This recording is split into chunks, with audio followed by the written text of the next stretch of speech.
이제 저희가 사회적 경제 조직들을 쭉 얘기했는데요. 사회적 경제 조직들을 얘기하면서 가장 제가 말씀 많이 드렸던 것 중에 하나가 협동조합도 사회적 기업도 기업이다라고 말씀드렸잖아요. 마을 기업도요. 근데 이 기업이라고 하는 특성을 좀 아셔야 될 것 같아요. 왜냐하면 사회적 경제 조직에서 어떤 조직을 운영하시는 분들의 특징 중에 하나가 이미 공동체 조직할 줄은 다 아세요. 그리고 호혜나 연대 정신이 없이 이쪽에서 일하시는 분들은 적으세요. 이미 다 알고 계세요. 네, 학습되어 있거든요. 근데 이분들이 약한 게 있어요. 뭘까요? 비즈니스가 약해요. 예, 그럴 수밖에 없어요. 예, 두 개 잘하기가 힘들지 않거든요. 그래서 기업이라고 하는 분명히 내가 기업의 외피를 입고 있음에도 불구하고 자꾸 자기 정체성들을 기업이 아니라고 하시는 분들이 많아요. 그러니까 기업하면 왠지 뭔가 막 남의 거 뺏어가는 것 같고 막 이렇게 이윤 암치케나 만들어서 취하는 것 같고 그런 생각들, 선입견이 있어서 그런데 기업은 그렇게 만들어진 조직이 아닙니다. 기업은 정말 좋은 혁신적 조직이었어요.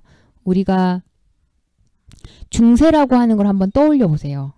우리가 산 적은 없지만 역사책에서 배웠던 거 기억으로 중세 시대를 한번 떠올려 보세요. 종교 조직이라는 것들이 많았죠. 캐톨릭을 중심으로 한. 그 조직들이 혁신적 조직으로 보이시던가요? 그쵸. 심지어 관료적 조직으로도 보이시죠. 그죠? 위계적 조직. 그런 조직에서 혁신은 일어나기가 쉽지 않아요. 위계적이니까요. 조직 자체가. 그죠? 그랬었고 우리가 중세를 극복해낸 게 근대잖아요. 모던이잖아요. 근데 대부분 사람들이 중세를 극복했다 그래요. 그 중세가 보여지는 어떤 특징들이 있거든요. 네, 그걸로부터 벗어날 수 있었던 근대의 대표적 조직 중에 하나가 기업이에요. 기업은 신의 영역에 있던 사람들이거든요. 중세는 대부분 신과 관련된 그 개념들이 많잖아요. 그런 사람들이 근대가 되면 모던이라고 하는 그 시절이 시작되면서 어떻게 되냐면 개인이 역사 안으로 나타나요. 개인이. 신과의 관계를 맺고 있는 어떤 사람이 아니라 한 개인이 주체로 나타나게 되고 그 개인들이 산업사회 또는 상업사회, 산업사회 마찬가지입니다. 예, 그걸 쭉 거치면서 어떤 일들을 해내는 조직체가 뭐냐면 기업이었던 거예요. 가장 혁신적 조직이었어요. 공동체였고요. 그런데 이 기업은 왜 생겼냐? 그럼 기업이 대부분의 학자라고 말하긴 그렇고요. 기업 이론을 전공하시는 학자분들은 두 가지 관점에서 기업이 만들어졌다고 얘기합니다. 하나는 비용을 세이브하기 위해서 기업이라는 조직이 나타났다라는 거고요. 하나는 역량을 집합적으로 모집하기 위해서 그걸 축적하기 위해서 기업이라는 조직이 나타났다라고 주장하는 학자들이 있어요. 이 두 학파에 의해서 기업의 색깔이 완전히 달라져요. 이게 아무것도 아닌 것 같지만 달라집니다. 비용 관점에서 접근하는 학자들은 기업이라는 게 비용을 줄여주기 위해서 만든 조직이다라고 나타났기 때문에 비용 문제에 민감할 수밖에 없어요. 예를 들면 기업이 비용을 어떻게 줄일까요? 기업이란 형태를 유지하면. 그쵸. 기업은 기업 안에 다양한 능력을 가진 노동계약을 함으로써 한 기업 안에서 바깥에 있는 기업들과 해야 되는 모든 계약 조건을 안으로 가지고 들어오는 거예요. 그래서 고용 형태로 임금을 줘버리면 어떤 계약도 하지 않아도 되는 거죠. 회사 안에 법무팀도 두고 구매팀도 두고 예를 들면 그죠? 생산팀도 두고 한 기업 안에 그걸 다 두잖아요. 그렇게 되면 원래는 그게 계열화되어 있다고 생각하시면 각기 계약을 해야 돼요. 그럼 그 계약 비용들이 다 생기거든요. 그런데 그렇지 않고 임금이라는 형태를 주면서 기업 안으로 그걸 다 가지고 들어오는 거예요. 그럼 당연히 비용이 줄어들겠죠. 그죠? 그게 이제 계약 관점 이론이라고 얘기하거든요. 그래서 기업이 생겼다라고 얘기하는데 그렇게 되면 기업 비용 문제에 있어서 민감한 조직이 될 수밖에 없는 거죠. 그쵸? 비용을 세이브하기 위해서 생산을 어떻게 조직할 것인가를 봐야 되고요. 그죠? 그러면 포드 시스템 같은 게 나올 수밖에 없죠. 그죠? 그 다음에 기업에서 비용을 줄이기 위해서 노동자와 어떻게 계약을 맺어야 되는지도 나오는 거예요. 그거에 따른 많은 노동 문제들도 발생할 수 있는 거죠. 이 관점에서 기업을 평가하면 우리가 알고 있는 다양한 기업과 관련된 문제들이 자연스럽게 여러분들이 떠오르실 거예요. 효율성을 강조할 수밖에 없고요. 비용을 줄여야 되잖아요. 그죠? 효과, 수익성을 높여야 되고요. 당연히 그렇게 되거든요. 예, 이 관점에서 기업을 조직하는 사람들은 대부분 그거에 포커스를 맞출 수밖에 없어요. 그런데 아니다. 기업은 그렇게 생긴 거 아니다. 역량을 모으려고 역량을 집합적으로 모으려고 기업이라는 게 조직됐다라고 보는 관점이 역량 관점 이론인데요. 이렇게 해서 기업이 조직됐다라고 생각하는 사람들은 역량이 어떻게 쌓이는지를 중요시하기 때문에 조직 문화를 중요시하는 사람들일 수밖에 없어요. 기업을 만들었는데 예를 들면 구글 같은 기업이 그러겠죠. 요즘 우리가 알고 있는 기업으로 따지면 어떻게 우리 고용된 근로자들이 어떻게 하면 역량을 집합적으로 잘 쌓아낼 수 있을까라고 하는 조직 문화를 더 많이 고민하게 돼요. 어떤 근로 환경을 제공하면, 어떤 것들을 만들어내면, 어떤 보상 체계를 가져오면 이런 역량들이 암묵적으로 잘 집약적으로 우리 기업 안에 쌓이고 이게 계속해서 기업에서 지속 가능한 성과를 낼까라고 고민하게 되는 거죠.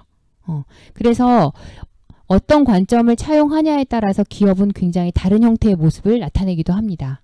그러면 사회적 경제 조직은 어느 쪽에 더 가까운 것 같으세요?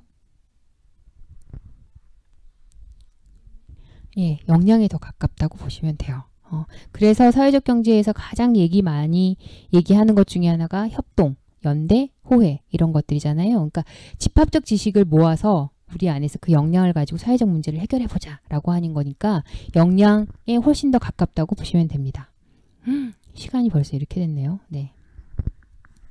그래서 사실 기업 이론과 관련돼서 어디 가서 강의 들으실 일이 많지 않으실 거예요. 왜냐하면 이런 거 잘 안 해요. 예. 정리도 잘 쉽지 않고요. 예. 잘난 척이었어요. 네, 죄송합니다.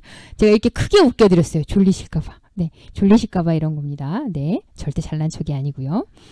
그래서 계약 기반의 기업 이론과 역량 기반의 기업 이론을 조금 더 쉽게 이렇게 나눠서 구분을 해보면요. 계약 기반 이론은 정말 거래 비용 최소화하려고 생겼어요. 네, 트랜잭션 코스트라는 걸 낮추기 위해서 생겼고요. 역량 기반의 기업 이론은 생산 능력에 방점을 둡니다.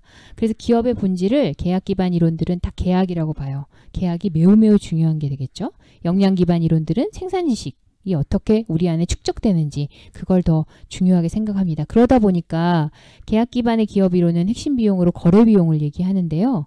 역량 기반 기업 이론 같은 경우에는 정보와 그것을 생산해내는 비용이 얼마나 드냐라고 중점을 두죠. 그리고 기업 내부에서 어떻게 상호작용할 것인가 또 매우 달라요. 네, 계약 기반의 기업 이론은 협상이라고 하는 그걸 통해서 얘기합니다. 그 협상이 구체적으로 기업 안에서 어떻게 드러나냐면 인센티브의 형태로 드러나요. 그래서 계약 기반의 기업 이론을 기업에 차용하게 되면 보상과 성과급이라고 하는 거에 되게 많이 방점을 두죠. 그게 조직 구성원들과 협상하는 방식이라고 생각하는 거예요. 얼마를 더 주면 어떤 성과가 날 것이다 라고 하는데 나쁜 방식이라고 말씀드릴 수는 없지만 이게 모든 경우에 성과를 내는 건 아닙니다. 절대로요. 그건 아니에요. 근데 역량 기반의 기업 이론에서는 조정에 더 방점을 둬요. 어떻게 이것들을 조정해낼 수 있는가라는 거에 방점을 둡니다. 네, 이렇게 나뉘어져 있고요. 그래서 저희가 쭉 그 얘기를 나눠보면서 PT 다음 걸로 넘어갈게요. 기업 이론도 한번 훑어봤고 사회적 경제 조직에 대해서도 한번 봤고 쭉 봤어요. 쭉 봤는데 그러면 사회적 경제 조직은 다 좋은 조직인가요? 라고 묻는 분들도 계세요. 되게 좋은 일 많이 하는데 사회적 가치도 만들어내고 있는데 그러면 사회적 경제 조직이 답인가요? 여러분은 어떻게 생각하세요? 예를 들면 삼성, LG, 현대 이런 게 다 사회적 경제 조직처럼 움직이고 대한민국에 생겨날 모든 조직들이 다 그렇게 움직이고 하면 그게 뭔가 해결책이 될 것 같으세요? 그렇지 않으세요? 왜 그렇지 않다고 생각하세요?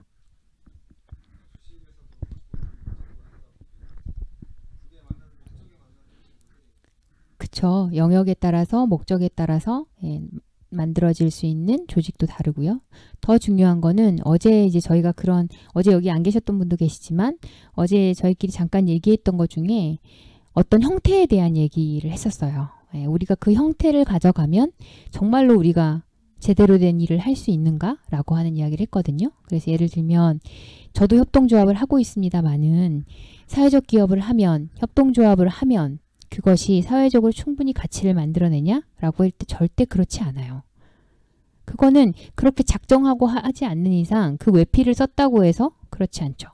그래서 오히려 우리가 만약에 지금 조직을 생각하고 있다면, 어떤 기업의 형태를 고민하고 있다면 그거보다 어떻게 운영했을 때 우리의 조직이 활기를 갖고 그리고 정말 사회적으로 가치 있는 일을 해낼 수 있는지 그걸 생각하시는 게 맞아요.